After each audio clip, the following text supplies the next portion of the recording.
Como é que tá, pessoal, beleza? Tô aqui na minha casa aqui assistindo um retroprojetor. Essas semanas aí eu tive que... Tô fazendo um trabalho aqui em casa aqui que é cavar terra, cavei bastante terra. Foi mais ou menos muita terra mesmo, um exercício bem forte que eu tenho procurado as pessoas para fazer, muitos colegas não aguentam fazer, né? Aí para fazer esse trabalho não aguentam fazer, não tem capacidade para fazer o trabalho, que é cavar a terra, né? Mais ou menos tem que estar umas 20 cestos por dia, pelo menos, de terra. E é só terra, mesmo que eu vou usar essa terra para o plantio também, né? Então estou fazendo um trabalho, estou aumentando o espaço aqui do quarto, né? Já faz tempo que eu estou fazendo esse trabalho e vou estar dando uma reforçada nas minhas paredes esse ano. Pretendo, né? Se as contas ajudarem, pretendo fazer uma reforminha, se as contas ajudarem. E se bem que todo esse período aí de chuvas, graças a Deus o telhado aqui é muito bom, está em um telhado que é muito bom, não tem vazamento, né? Nenhum vazamento de água, né? Uma área rural. E é isso, aqui é plantação, faz plantação. Vai ter, esse ano tem que ter, vai ter que ser comprado os sacos de fertilizante, porque 3 vezes por ano vai ter que fertilizar a terra, né? E essa chuva foi boa, no começo de ano está chovendo bastante, atrapalha um pouco para quem trabalha de Uber, né? No meu caso, eu trabalho com Uber, por enquanto estou trabalhando com Uber, eu acho que e dou graças a Deus por estar trabalhando com Uber, cara, e não estar trabalhando de empregado para ninguém, se vocês querem saber, sabe? Porque uma coisa que eu fui com o tempo tendo extrema aversão é de trabalhar de empregado, seja para quem quiser, viu? Vou fazer, estou fazendo meu curso na faculdade de Direito, graças a Deus, muito empenho. O ano que vem é para prestar o AB.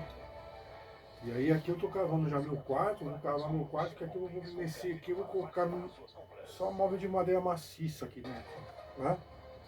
Antigamente eu tinha um plano que era de tinha adquirido um ônibus, né? Um ônibus de viagem, só que não estava valendo nada. Essa que é a grande verdade. Só estava me ocupando espaço. Eu ia ter que gastar muita grana nele e a documentação dele não ia valer a pena, né? Então eu tive que vender. Eu vou achar aqui. É bom conversar um pouco com vocês, né, cara? Porque as pessoas vão pensando que a gente tá voando, né, cara? Que a gente tá voando e não sabe de nada, né? Como eu tava dizendo, esse ônibus que eu tinha não tava valendo nada, tá? Eu ia ter que gastar eu fazia toda a parte mecânica dele sozinho, deixava ele funcionando sozinho, né? Fazia toda a parte mecânica sozinho, deixava ele funcionando sozinho. Só que não ia valer a pena fazer isso, porque ia ter que gastar muita grana mesmo em peça, porque o motor e câmbio estava sem câmbio, estava tudo desmontado, né? Não é caro um câmbio daquele ônibus, não é caro, é muito pesado mexer com ele, né? E estava mais me atrapalhando do que tudo. Se eu fosse montar um motorhome com ele, ia ser tudo com madeira maciça dentro, né? Uma coisa desse tipo, tá? Então eu adquiri ele, mas para mim não. Eu estava mesmo querendo abrir espaço para fazer plantação, né? Por causa da documentação da propriedade, né? Então foi a mais certo que eu fiz até hoje. Eu não me arrependo de nada, porque o ônibus, eu tive muitos amigos aí, pessoas que tive muitos carros, tive colegas aí que um senhorzinho aí, eu tive um senhorzinho que era muito, até hoje, muito colega meu, que às vezes ele vem aqui. Ele tinha uma casa de peça, ele teve oficina mecânica, ele tinha uma casa de peça na casa dele, que ficava ali de frente, quase de frente ao prédio do Ayrton Senna ali, né? E do lado do prédio do Ayrton Senna, até hoje, se vocês verificarem aí, o Adriel Mecânico e Serviço, porque eu presto serviços mecânicos também, até hoje eu presto serviços mecânicos. Agora no final do ano, eu prestei bastante serviços mecânicos. Consegui ganhar um dinheirinho extra, né? E prestei bastante serviços mecânicos, às vezes uso o meu espaço para prestar serviços mecânicos, né? Porque aqui são 15 anos que eu, né, estou por aqui. E o que acontece? Né, eu tive outras propriedades, já tive 2 propriedades minhas mesmo antes dessa. Né? Essa daqui eu tive alguma influência e veio cagar para mim. Tá? Conheço aqui na região pessoas que me conhecem desde que eu nasci, desde que eu sou pivete. Essa fazenda que tem aqui na frente, aqui, que é a Fazenda Santa Maria, é uma fazenda que ela é centenária. Ela tem ali casas que foram construídas na época da escravidão, coisas que foram construídas na época da escravidão. No ano de 2000, quando eu trabalhei lá no IBGE, eu tinha feito o censo de toda essa fazenda e fiz ela até lá em cima, lá na Julião Fagundes. Conheci a neta do Coronel Cefeiro Fagundes na época, né? Muita coisa foi desapropriada lá para cima por causa do Rodanel, que nem até hoje não tá funcionando. O Rodanel, né? Eu nasci nessa região. Quando eu tinha 4 anos de idade, eu estudei ali no Colégio São Paulo, que tinha piscina, a gente ia na TV Cultura, né? Conheci muita gente naquela época, no Jardim São Paulo, tinha muitos amigos. Estudei no Colégio Elite, lá tinha bastante gente do Jardim São Paulo, naquela época, nos anos 87, né? 87, 88, 89, né? Conheci bastante gente legal, tá? E foi passando o tempo passa, né? E é isso, e hoje em dia eu dou muito valor aos meus amigos da faculdade, né? São excelentes pessoas, né? A gente tem que se empenhar muito. Estou empenhado na publicação de mais um livro esse ano. Pretendo publicar mais um livro esse ano com as experiências de vida. Uma das experiências legais que eu gosto é de conhecer as pessoas, que eu tenho essa prática, né? Foi muito legal ter trabalhado no IBGE também, que foi uma grande experiência. Eu trabalhei no período 2000, né? 2010, 2022 agora, 2023, né? Eu, sinceramente, assim, não é, sabe, a gente tem uma função legal lá e eu tenho uma aptidão boa ali nesse meio, né? Nesse conhecimento legal ali. De lidar com as pessoas, principalmente com as pessoas mais velhas, né? O que é muito importante, eu vou explicar para vocês o que é muito importante no dia a dia, né? O que é muito importante no dia a dia é a gente, por exemplo, eu saio com o meu carro Uber, eu dou graças a Deus que eu tenho um Uber para trabalhar, eu dou graças a Deus que eu tenho um carro para trabalhar, meu, eu dou graças a Deus que eu botei um processo lá de revisão de juros para pagar as parcelas menores e dou graças a Deus que quando mesmo com um advogado no processo, eu tive que fazer o agravo de instrumento e o agravo de instrumento foi positivo, né? Que eu levei 4 semanas para fazer e tem 134 páginas, né? Por isso que eu falo, quando a gente tô cavando isso aqui de terra, a gente tem aptidão física, a gente tem aptidão mental, a gente tem consciência, a gente está no pleno exercício de nossas faculdades mentais, tá? No dia a dia há coisas negativas que nós presenciamos, há pessoas, principalmente pessoas que estão assim, né, nervosas com o cotidiano, né, muitas coisas assim. o que é muito importante, eu vou explicar, muito importante a gente conversar com as pessoas mais velhas e ter um bom diálogo com elas, né? Com as pessoas mais velhas sem qualquer tipo de interesse. Sem qualquer tipo de interesse, porque eu sou uma pessoa que eu pago minhas contas, ninguém paga minhas contas para mim. Não é meu pai que paga minhas contas, não é minha mãe que paga minhas contas, não é meus tios que pagam minhas contas, não é ninguém que paga minhas contas, tá? Quem paga minhas contas sou eu que pago minhas contas. Desde que eu nunca tive ajuda de ninguém, de família, de ninguém da minha família, tá? Então, e não aceito nenhum tipo de influência, de opinião e de palpite sobre o que eu vou fazer e o que eu deixar de fazer na minha vida. Particular, e principalmente se eu tenho relação, se eu vou ter relação com uma mulher, e etc., ou se eu vou ter quem que eu vou conhecer, com quem que eu vou sair, e assim por diante, né? Agora, falando sobre as amizades, é diferente. Nós estamos falando sobre amizades. Amizades é uma coisa, namoro é outra. A gente não pode misturar as coisas, né? Eu não sou um cara que dependo de relação com ninguém. Eu não saio procurando ter relação com ninguém. Eu sempre ando na tranquilidade e, primeiro, cuido dos meus objetivos. Eu sei esperar o momento certo, quando eu vou sair com alguém, etc e tal. Quando a pessoa bem me procura mesmo, que é aí que pode ser que aconteça, e etc. Mas o que eu quero deixar bem claro é o seguinte: a gente tem aptidão física, a gente tem aptidão mental, a gente se alimenta bem, a gente conhece as pessoas. Eu faço muitas viagens. O Uber foi ótimo, tá? Se tivesse o Uber naqueles anos 2000, sabe, ia ser uma coisa assim perfeita, sabe? Que ajuda muito mesmo a pagar as contas, ajuda totalmente.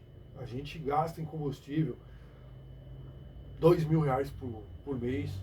A gente gasta em manutenção do carro, que é eu que faço a manutenção do carro, gasta em pneu, né? Gasta em etc. coisa e tal. A gente anda, a gente conhece um monte de coisa. Eu ando, eu transporto, eu trabalhei no carnaval, moças vindo pro carnaval de biquíni, né? 3 moças ali de biquíni, indo pro carnaval, um monte de indo assim. Transportei, fiz várias viagens para todas elas, mas nunca não estava nem aí com elas, né? Para mim não faz diferença nenhuma, tá? Então tipo assim, aí o que acontece? A gente conhece as pessoas mais velhas e a gente conversa com elas, a gente chega e vê aquelas pessoas, por exemplo, eu faço muita corrida até a Brasilândia, que é um bairro perigoso, aqui em Zé Maria, Jardim Peri Alto, na Zona Norte, né? Pirituba, ali na Brasilândia, muitas pessoas que eu conheci, muitas histórias que eu ouvi, muitas histórias que eu ouvi, tá? Das pessoas. Essa prática que a gente tem, né? É muito legal isso, sabe? A melhor prática mesmo, por isso eu tenho o certificado de perícia, né? Perícia da perícia judicial. Tô tomando um xaropinho aqui para melhorar. Começou uma tosse, mas eu tô melhorando. Tenho o certificado da perícia judicial, né? Tenho o certificado da perícia judicial, tenho o certificado de perito particular, investigador particular, né? Pretendo tirar meu direito de visto na Europa, em algum país da Europa. Vou fazer uma modificação no meu nome, incluir o nome da minha avó da Lituânia, no cartório, né? Pretendo adquirir uma cidadania talvez na Itália. Vou estudar bem antes. Né? Mas ninguém aqui está saindo correndo de nada. Ninguém aqui está pegando e saindo correndo de criminoso. Ninguém aqui está, sabe, com chicote, atendendo qualquer outro que está com chicote na mão para, né, te matar ou coisa e tal, ou se atrasar uma conta, vai te enforcar em praça pública ou coisa desse tipo, não. Ninguém está preocupado com nada disso, né?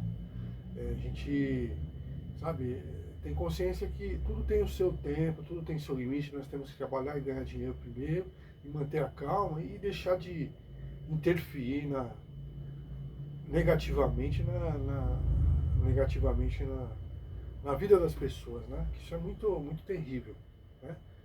Quando você sai do portão da casa e etc e tal, né? Coisas negativas que pessoas já há muito tempo já praticam aqui nessa região, né? Mas há as coisas boas, né? Há coisas ruins e há coisas boas. A gente consegue se desvencilhar das coisas ruins. Essas pessoas ruins, elas acham que vão isolar você da sociedade. Que aqui é absolutamente o contrário. Elas não vão isolar em nada, né? Como eu já expliquei, elas não isolam em absolutamente nada, né? Não vão fazer absolutamente nada. Eu vou continuar a conversar com as pessoas, eu vou continuar a conversar com as pessoas mais velhas, né? Não vai conseguir me isolar da sociedade, elas vão continuar a conversar comigo e eu vou continuar a conversar com elas. É simples assim, né? Então, que nem eu estava dizendo que eu conheci pessoas boas na Brasilândia, pessoas que moram lá há 50, 60 anos, na mesma casa, né?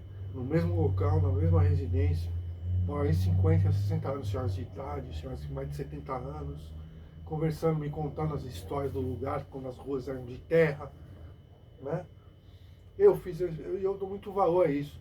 A pessoa me disse, olha, é, eu cheguei, ela me disse assim, olha, é,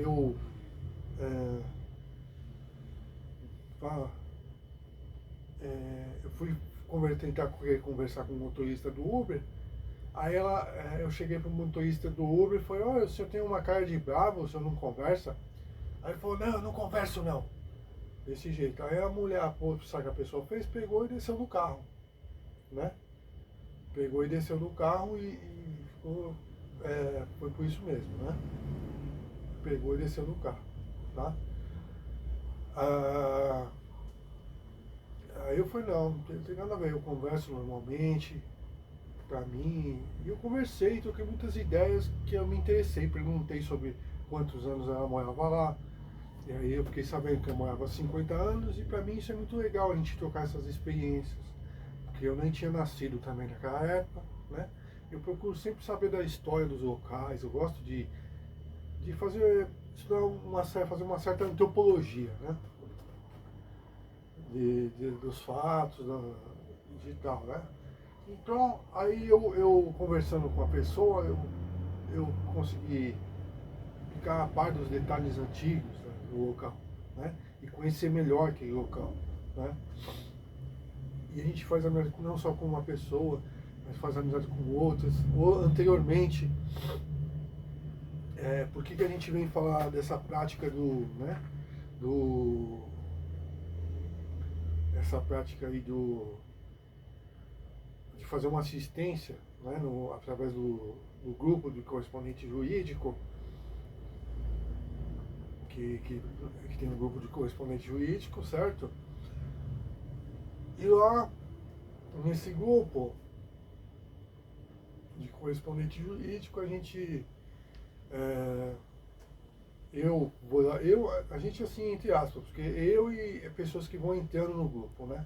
E a gente vai se conhecendo no grupo e vamos aí formulando trabalhos, tá? Jurídicos. Eu formulei trabalhos que seria contra o Detran, contra as multas de trânsito, né? Através de primeira instância e segunda instância que são disponíveis pelo JAI, né? E a segunda instância que é disponível também, né? Até por órgãos federais, né? Entidades federais. Então, a gente ali elabora sistematicamente, a gente tem que analisar nesses casos, a gente tem que analisar um semáforo, que, por exemplo, a gente vai lá, vai com uma câmera, vai com um tripé e grava o semáforo, né? O semáforo que passa, ele está no verde e ele passa por exemplo, do laranja muito rápido, né? Tem uma regra lá de quantos segundos tem que ficar no laranja, né? Para ele passar para o vermelho, certo? Porque, assim, o semáforo você está dirigindo o seu carro Se ele passa pro laranja, você já tem que parar o veículo. Só que se você passou da linha, ali, da linha do pedestre, e naquele momento ele passou pro laranja, você não vai pegar e meter o pé no freio. Frear bruscamente, né? Você vai pegar e dar aquela travada assim que quem estiver do teu lado, capaz até de bater a cabeça no vidro, né? Ou tomar uma travada no cinto de segurança, uma coisa assim. Então, se o semáforo ele está no vermelho, está no verde, passa de repente para o vermelho sem obedecer, sem ter aquela fração de segundos que tem que ter no laranja, pode acontecer isso, né? E fala, ó, esse semáforo está passando muito para o vermelho, vou dar uma freada busca, né? Ou etc e tal. Ou então o cara ser multado indevidamente, ele está passando, ele tá andando devagar com o carro, e aí quando ele cruza a faixa de pedestre, ele está devagar com o carro, o semáforo passa para o vermelho e é multado, né? Então acontece, sabe mais o que acontece? Acontece que você está atrás de um ônibus e você não está enxergando o semáforo. E você tem um carro atrás de você, né? Você tem um carro atrás de você, você está atrás de um ônibus e você tem um carro atrás de você. Você tem que continuar seguir o ônibus, porque você não sabe se está no vermelho, se está no verde, não dá para enxergar. O semáforo não tem visão. Você perde a visão e você não pode recuar, parar o carro, né? Aí quando você vê que você está passando, o ônibus passou pelo semáforo, está vermelho e você é multado, né? Então são coisas assim, sabe, que são tipos assim que tem que analisar. Olha, aqui nesse semáforo passa uma linha de ônibus, né? Principalmente esse ônibus elétrico. O ônibus elétrico ele tem já se mediu a altura. É uma análise técnica que nós temos que fazer. Já se mediu a altura desse ônibus elétrico, ele é mais alto que os demais, né? Ele é mais alto que os demais. Se o motorista está dirigindo a uma certa, mesmo sendo a uma certa distância, vamos dizer, até mesmo de 2 metros, ele não vai enxergar o farol e vai continuar seguindo em frente. E aí o que acontece? Vai ter uma câmera de semáforo atrás dele, né? E ele seguindo em frente ele é multado porque passou o sinal vermelho. Ou seja, isso é desonesto com o cidadão, né? É desonesto. A gente não pode permitir esse tipo de desonestidade, né? A gente não pode permitir isso porque os órgãos de trânsito eles têm que ter consciência. A mesma coisa quando a gente que é advogado, a gente vai postular um processo na justiça, a gente vai postular com a verdade, tudo que é verdadeiro. A gente não vai pegar e fazer uma fraude e entregar para o juiz, né? A gente não pode ser desonesto, né? A gente tem que ter nossa conduta, a gente tem que ter nossa cara limpa, né?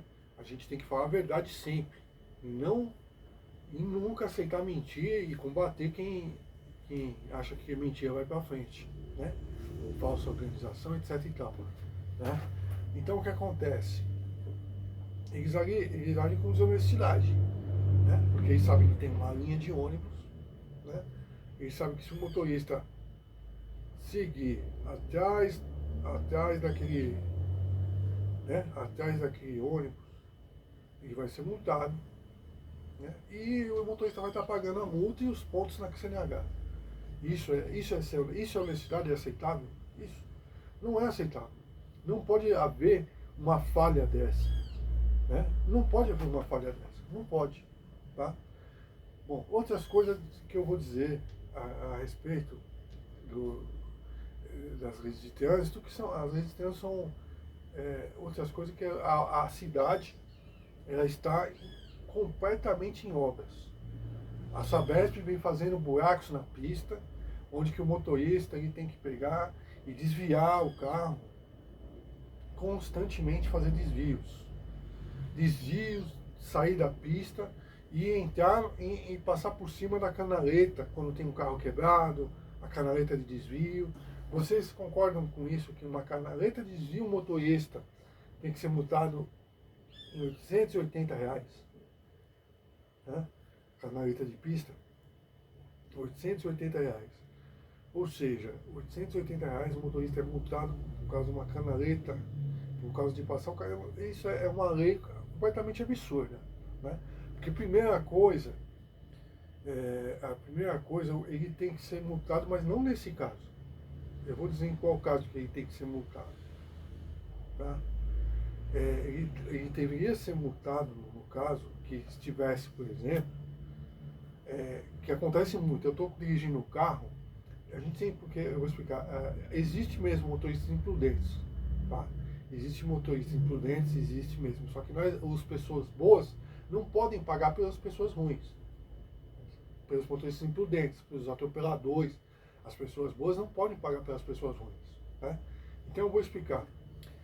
Você sabe, a gente está dirigindo o carro na Marginal Tietê, estamos dirigindo o carro na Dutra, aí tem um carro que passa por trás da gente em alta velocidade, tá? Eles costumam fazer sempre isso.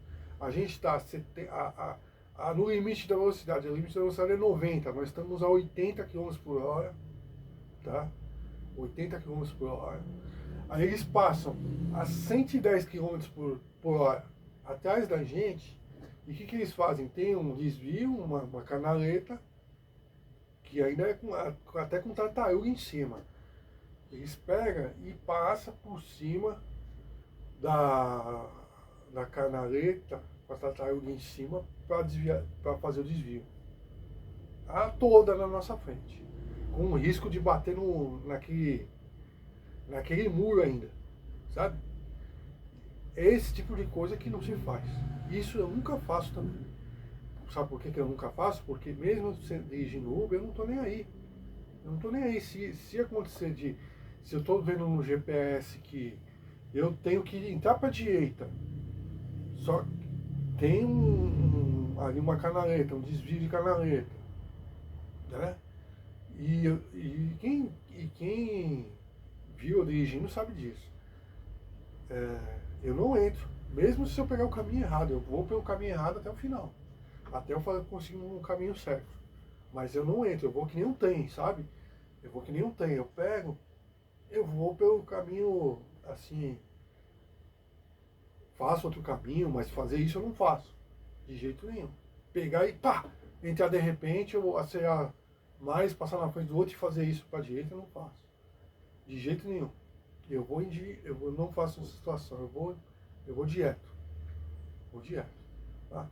Não faço nenhum movimento que provoca acidente, etc e tal, com passageiro, de jeito nenhum. O que a gente faz é quando a gente está a 10 km por hora, a 15 km por hora, um carro quebrado na frente, a gente vai ter que passar por cima da canaleta. Por exemplo, a gente está saindo ali de uma alça, né? Vai ter a canaleta na esquerda, certo? Do lado esquerdo, a gente está vindo fazendo uma alça, entrando na marginal lá, que seja, passando por baixo de uma ponte. Ou seja, tem um carro quebrado na frente, o que a gente tem que fazer? A gente vai ter que passar por cima da canaleta e a 10, 20 km, aí vocês concordam? Chega o detente multa com R$ 880, né? Essa legislação é errado a legislação, é errado a legislação, certo? Se você observar bem, é errado. Uma multa dessa podia multar sim, mas não em R$ 880. Se tem um carro quebrado na frente, não poderia multar. Entendeu? Tem que ser analisado que tinha um carro quebrado na frente. Tem que ter essas análises, né? Como é que eles não vão, né? Não fazem essas análises. Tem que manter uma honestidade maior a respeito disso. Manter uma integridade maior, uma seguridade maior, um respeito. Cadê o respeito com o cidadão? Né? Ele tem que ter um respeito maior com o cidadão para aplicar uma multa dessa. É isso que eu penso. Tá? Você fala respeito, mas tem que ter um respeito também para aplicar a multa. Né? Ou seja, a gente passa por cima ali, tem que ser mais ou menos R$ 130, 5 pontos. Acabou. Tá? Grave, não é uma multa para R$ 130, 5 pontos, tá bom demais. Aí vai lá, paga 40%, tá pagando 80 e pouco e acabou. Certo? Por quê? Por causa que você tá a 20 por hora, a 20 km por hora você não, é inofensivo, tem um carro quebrado na frente. Né? Então ele tem que analisar a velocidade que você passou. Se é inteligente, tem que ter uma moral, tem que ter um respeito. Entendeu? Se o negócio usa inteligência artificial, não pode ser dessa maneira. Entendeu? Vocês têm que ter um. Ali, você tem que conceituar. Entendeu? Você tem que ter a ideia de parar para pensar e conceituar. Olha, a gente tem que ter uma segurança no que a gente faz. Né? A gente tem que mostrar que a gente tem segurança no que a gente está controlando o trânsito. Né? A gente mostrar uma segurança. A gente possui equipamentos de inteligência artificial. Poxa, se o cara está passando a 20 km por hora, entendeu? Agora, se ele estivesse passando numa pista expressa, aí sim, você tem que meter o pau mesmo. Entendeu? Porque ele pode provocar um acidente, matar uma pessoa, entendeu?